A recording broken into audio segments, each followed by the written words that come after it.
It is divided in three. So first is how we learn anything, and the process is divided into certain um, kind of mental steps. So the first thing comes understanding.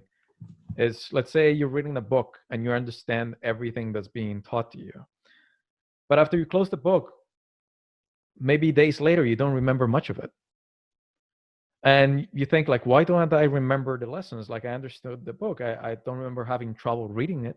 It's because there are two different processes. So one is understanding, which is making sense of the things you're learning, but then comes memorizing.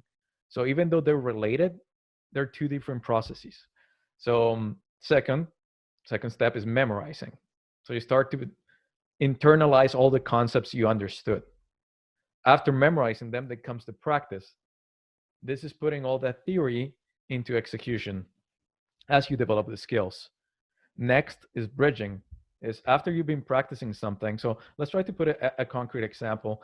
If you're learning jiu-jitsu and you learn a move like an arm bar, which is a submission technique to make your opponent tap out. So first you need to understand what it is. You need to understand the steps. You need to understand what you're supposed to do. Then it comes internalizing that knowledge, which is, okay, now I memorize step 1, step 2, step 3, step 4.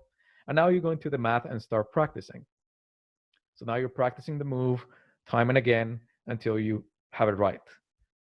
Following step is bridging. So bridging is you learn something in the context of practice, but now you need to use it in the context of execution, like a competition. The jump is too big, so you need to close that gap, and you do that through bridging, which is simulating that you're fighting your opponent. So let's say your practice partner now puts a little bit more resistance and moves a little bit more. So now you have to learn to do the move in a more realistic scenario without having high stakes. After bridging comes execution. This is when you're performing, when you're using the technique you learn. So the whole process of learning goes understanding, memorizing, practice, bridge, performance. That's how we learn anything.